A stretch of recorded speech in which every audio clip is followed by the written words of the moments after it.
प्रभु जब अपनी शक्तियों का प्रकाश करते तो लगता है कोई त्रिभुवन में जिसकी रक्षा नहीं कर सकता, उसकी रक्षा के लिए मां भवानी दुर्गा अपना भयानक रूप धारण करके महिषासुर आदि दैत्यों का मर्दन करती है। प्रभु है उस रूप में, दूसरा नहीं है। तो उनकी सामर्थ्य कितनी है?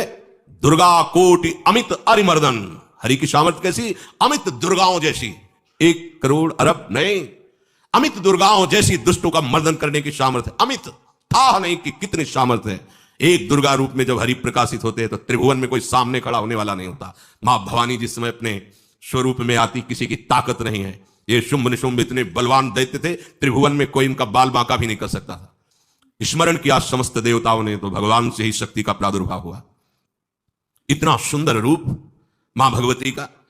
शुंभ निशुंभ के पार्षद घूमते रहते थे, उन्होंने देखा, जाके बताया कि आपके महल में जितनी सुंदरियां उसकी दासी बनने योग्य भी नहीं है, ऐसी सुंदरी का हमने दर्शन किया। बोले मेरा जाके परिचय बताओ। बोले ऐसा नहीं लगता कि आपके परिचय बताने से केवल आ जाएंगे। तो उनका अगर ऐसा नहीं तो केश कर्षण निर्धुता गौरवा मां गरिष्यति, उसके गौरव को धूल में मिलाते हुए बाल पकड़कर घसीट कर हमारे पास लाओ। मार्कंडेय पुराण।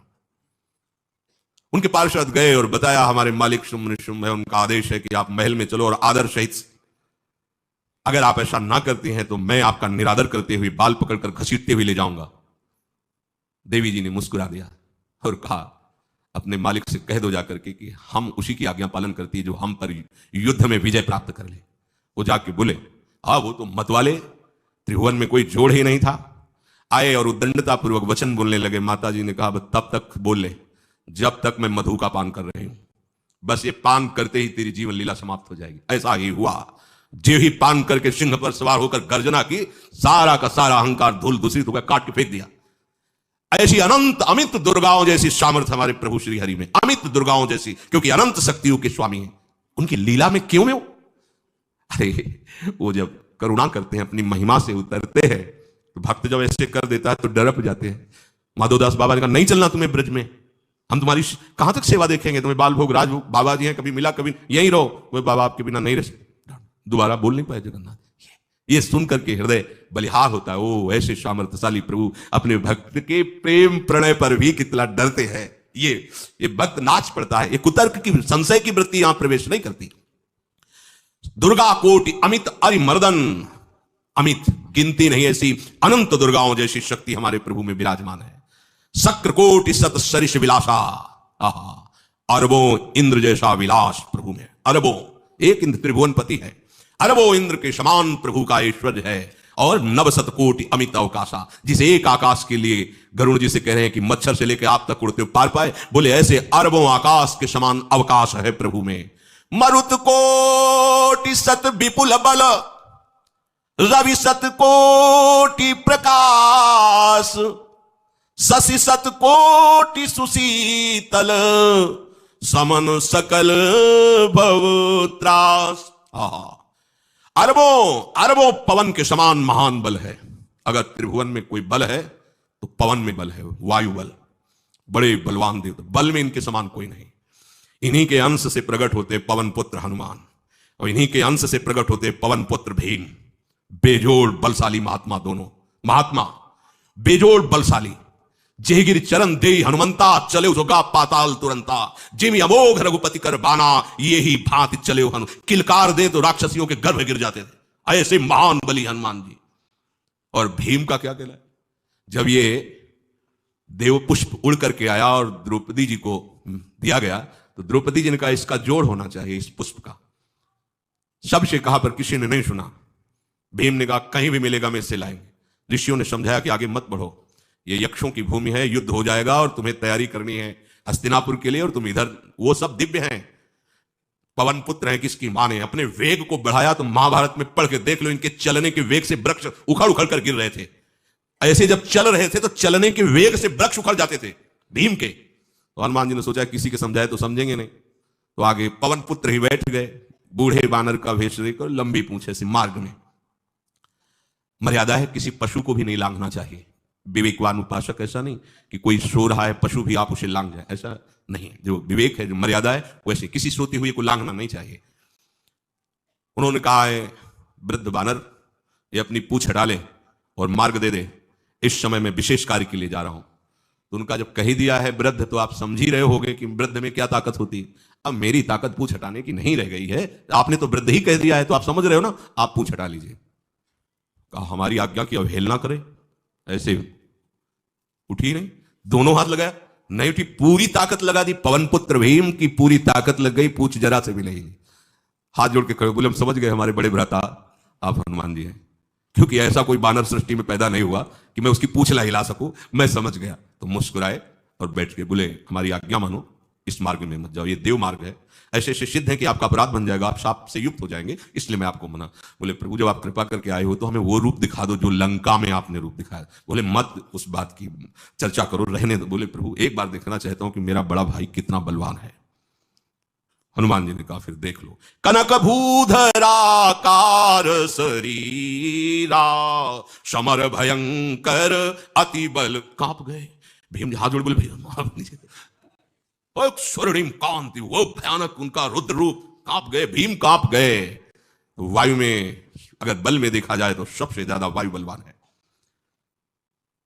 भगवान कैसे है? मरुत कोटि सत विपुल बल, अरबों वायुओं जैसी महान ताकत हमारे प्रभु में है, संशय नहीं। वो अगर छोटी सी कार्य के लिए सहयोग लेते हैं, ए उठवा दो, ऐसा कर, भक्तों के साथ वो विनोद करते, लीला करते हैं, नहीं उनमें बल कितना है। ऐसे पवन पुत्र हनुमान जिनके चरणों को ऐसे गोद में लिए रहते हैं। एक उपनिषद में चरित्र आता है कि असुरों पर विजय प्राप्त करने के कारण देवताओं को गर्व हो गया और सभा में नृत्य गान चल रहा था। भगवान जब किसी पे गर्व करते हुए देखते हैं तो उनको अच्छा नहीं लगता। फिर सृष्टि के विधान के प्रधान अधिकारी जब देवतागण और देवराज इंद्र और उन्मत्तता, विजयश्री में उन्मत्तता आ जाती है, तो भगवान ने एक यक्ष का रूप धारण किया और सभा के प्रधान द्वार पर दिखाई दिए। देवराज इंद्र ने कहा कि पता लगाओ ये कौन है, बिना आज्ञा के बिना सूचना के कैसे आ गया है, क्योंकि त्रिभुवनपति है ना। अग्नि देवता ने कहा मैं जाता हूं, पता लगा के आता हूं, क्योंकि किसी बलवान का परिचय पूछने के लिए निर्बल को नहीं भेजा जाता। अग्निदेव गए और कहा आप अपना परिचय दीजिए, कौन हो और यहां कैसे आए हो। तो उनका परिचय लेने के पहले हम आपका परिचय जानना चाहते हैं, आप कौन हो। तो उन्होंने कहा कि मैं अग्निदेव हूं, सामर्थ्य आपकी, त्रिभुवन को उपले की तरह भस्म कर सकता हूं। मैं समस्त प्राणियों के उदर में बैठकर अन्न और जल का पचाकर जीवन दान देता हूं, जीवन पोषण करता हूं। अच्छा, एक तिनका फेंका, हम तुम्हारी बात तभी प्रमाणित, ये उपनिषद की बात, हम तुम्हारी बात तभी प्रमाणित मानेंगे जब तुम इस तिनके को जला दोगे। कोई अग्नि देवता से तिनका जलाने की बात कहे, सहज में दृष्टि डाली, कुछ नहीं हुआ, पूरा पावर लगा दिया।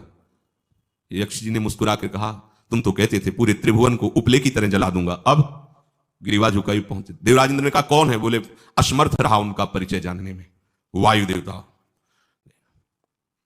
आप अपना परिचय बताइए। तो आप अपना परिचय जो आए हो तो हमें पहले बताओ, तब हम अपना परिचय दें।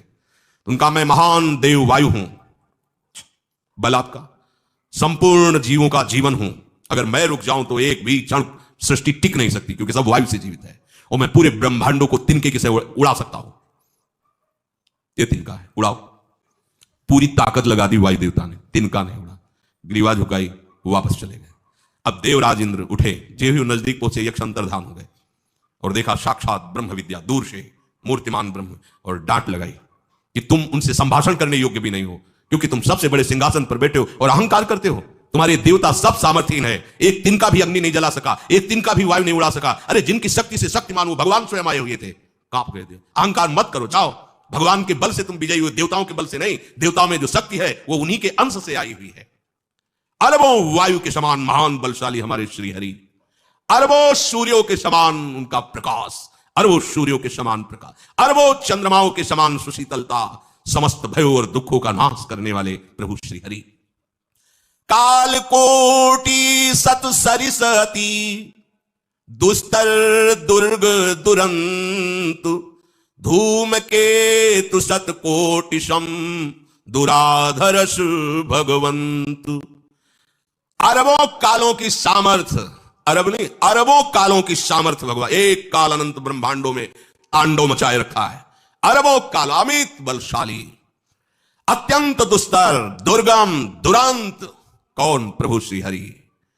अरबों धूमकेतुओं के समान अत्यंत प्रबल सामर्थ्यशाली, प्रभु अगाध सत कोटि पताला, शमन कोटि सत सरीश कराला, तीरथ अमित कोटि सम पावन, नाम अखिल अघ पूग नशावन। कितने अथाह हैं प्रभु, बोले अरबों पाताल से भी बढ़कर, अरबों पाताल से भी बढ़कर गहरे हैं, कोई था नहीं पा सकता।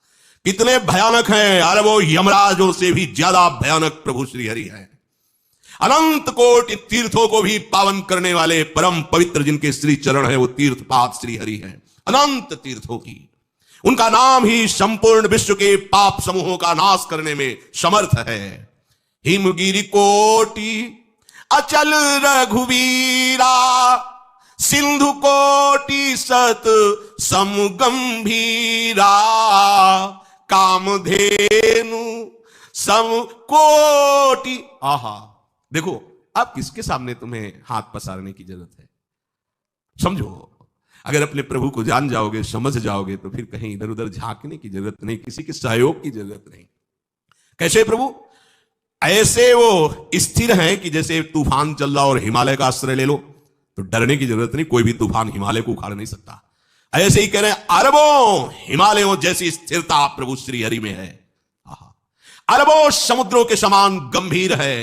कामधेनु सत कोटि समाना, सकल काम दायक भगवाना, सारद कोटि अमित चतुराई, विधि सत कोटि सृष्टि निपुनाई, विष्णु कोटि सम पालन करता, रुद्र कोटि सत सम संघरता। अरबों कामधेनुओं के समान प्रभु श्री हरि हैं। एक कामधेनु मिल जाए तो निहाल हो जाए है। हमारे श्री हरि कैसे? अरबों कामधेनुओं के समान है। इच्छित कामनाओं की पूर्ति कर दे उसे कामधेनु कहते हैं। प्रभु में कितनी चतुरता है! अनंत कोटि सरस्वतियों की एक सरस्वती ब्रह्मांडों का संचालन करती है, बुद्धि की अधिष्ठात्र देवी है। यहां क्या हमारे श्री हरि अनंत कोटि सरस्वतियों की चतुराई समाई हुई है। अरबों ब्रह्माओं के समान सृष्टि रचने में समर्थ। एक ब्रह्मा प्रकट कर दिया, एक वैभव प्रकट हो गया। अरबों ब्रह्माओं जैसी सामर्थ सृष्टि रचना की प्रभु में है। आहा। और अरबों विष्णुओं के समान पालन करने की सामर्थ्य प्रभु में है। अरबों शंकर के समान संहार करने की सामर्थ्य प्रभु में है।